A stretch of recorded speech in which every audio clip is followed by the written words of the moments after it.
Hi, my name is Christian CELADA from BSc 1-4, and I will present to you social bond and social reaction theory. So, social bond theory. Can you guess the jumble words? Comment down your answers.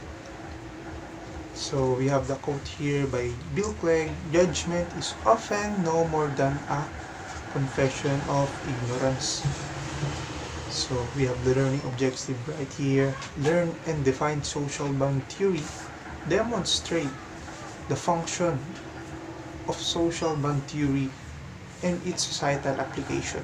Distinguish the four elements of social bond theory based on your understanding. So, what is social bond theory? It is a belief that socialization and forming of personal relationships are among the most significant aspects of human development that keep us from committing crimes or other acts of social deviance. So, basically, the social bond theory is a theory that relationships or connection between an individual has a thing with the prevention or commission of crimes. Theory that bond of affection for a conventional person is a major deterrent to crime. If you belong to the group, organizations, clubs that are as a conventional principles and conventional norms or behaviors, then you have less time to do criminal or deviant acts. The stronger this bond, the more likely the person is to take it into account when and if he contemplates a criminal acts. Hershey, 2001. So the deeper the bond, the deeper connection, that means the more you will be accountable, the more you will be responsible for your actions.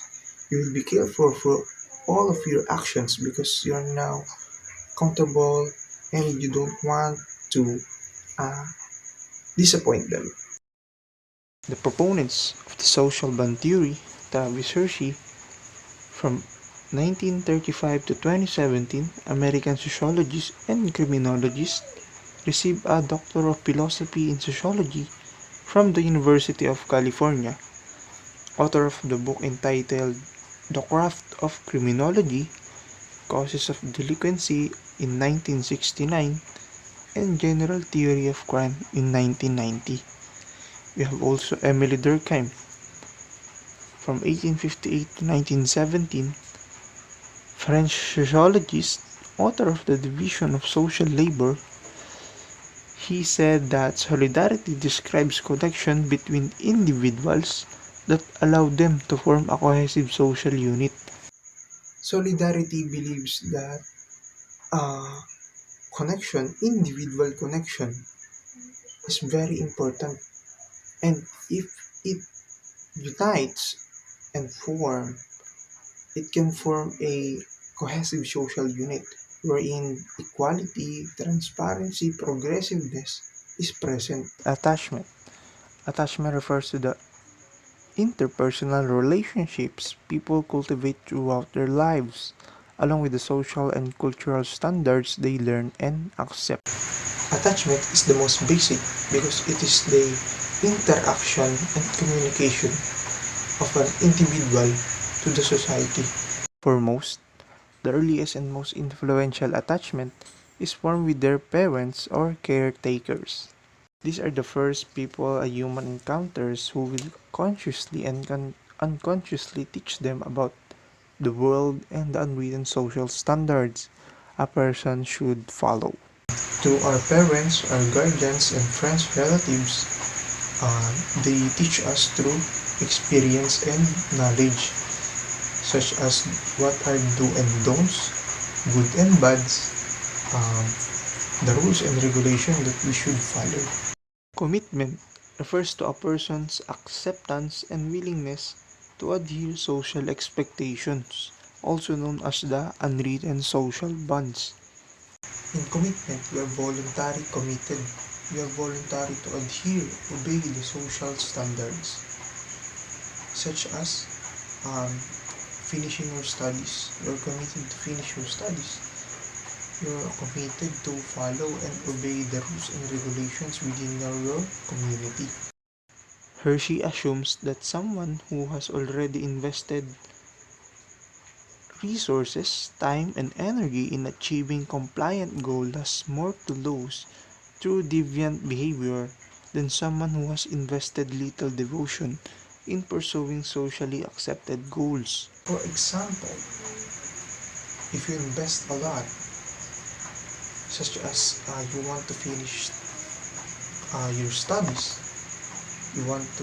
your studies, then uh, you invest a lot of effort, time, energy, risk, and sacrifice something that's valuable for you, then you will not do anything act that will destroy or throw all of your efforts into unnecessary things. So you are committed to achieve your goals, to finish your studies. Someone who is intensively involved in conventional activities has less time and opportunity to engage in deviant behavior. For example, barangay conducts annual sports league or summer league in order to keep away its constituents from deviant acts such as illegal gambling, illegal trade of illegal drugs, riot of when people young people's involvement, especially high levels of involvement within their bonds, they are more likely to form stronger attachment, which make them more committed to keeping the attachment healthy and well. So through these recreational activities conducted by barangay and different organizations such as Zumba and basketball, we now make friends and we were attached to them. After that, we are now committed to keep those attachments healthy and well, our communication healthy and well developed. The belief pertains to the belief in and validity of the values and norms of mainstream society. The more these values and norms have been internalized, the more difficult it becomes to violate. Belief, it is how you see things that will help you to grow, such as religion, political affiliation, groups, organization, or clubs. So for example, you believe that doing good will go to heaven, and doing bad, such as criminal act, will go to hell. And it will deters you to not commit crime because you know already that it is bad. Social reaction, also known as the labeling theory. We have the learning objectives, conceptualize the meaning of the social reaction theory, know the social reaction theory advantages and disadvantages in the society, understand the social reaction or labeling theory implication to the commission of crime.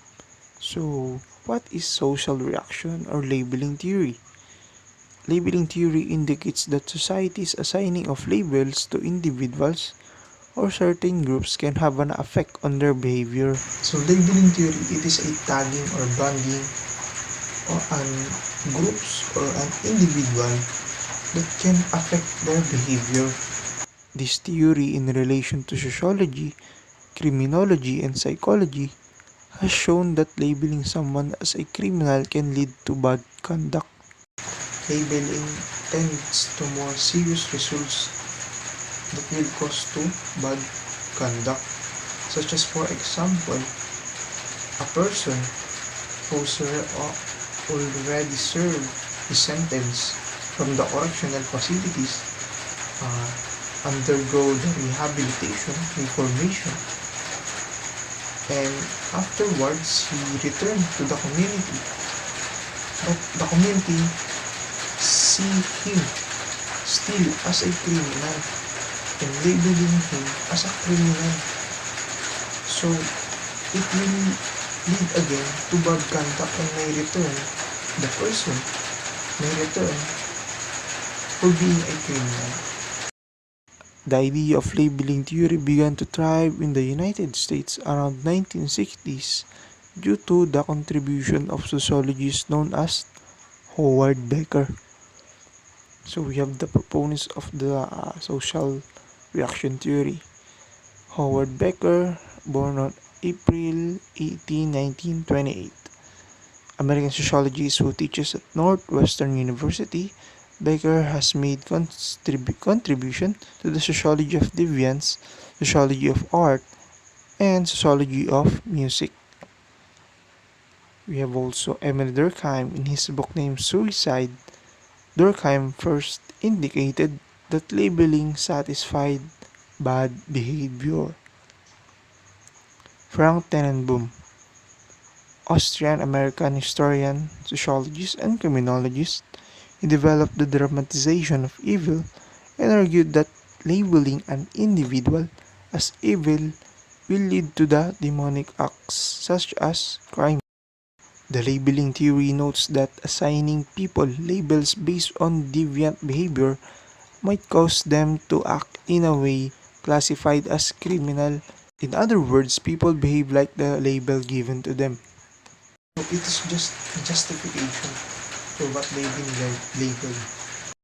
Two types of deviance: the primary deviance and secondary deviance. In primary deviance, deviant behavior that has not been labeled. First stage of depicting deviance, and a person does not fully adopt a criminal identity. Later reaction from others and therefore have little effect on person's self-concept. Example, truancy, shoplifting. While in secondary deviance, it is a deviant behavior that has been labeled. When someone is referred to as deviant, they can internalize this identity and end up adopting it. Examples are drug addict, criminal, thief. Primary deviance, they did not take it seriously and it is not a big deal for them. While in secondary deviance, they adopt it for what they've been labeled. The social reaction theory, advantages and disadvantages. The advantages that society will expect criminals to behave in a certain way because they are tagged alike and people from around the person labeled is getting cautious in criminality. While the disadvantages are this theory is biased as it does not define the people in upper class in committing the white-collar crimes. It degrades a person's confidence, and labeling someone unlawfully deviant can lead to poor conduct. The advantages is, for example, person A entrusts his son to person B. However, the neighborhood tells that person B is untrustworthy. So, the tendency, person A will now retreat from entrusting his son to person B because the neighborhood already labeled person B as untrustworthy and they are now cautious for the possible deviance behavior or acts of person B. Lesson learned: choose our words carefully because it cannot just only hurt a person, it can only lead to a crime commission. As we continue to judge and describe a person, we are also defining them, and probably it could be our worst mistake and could also fall by building our own criminal. Thank you for listening.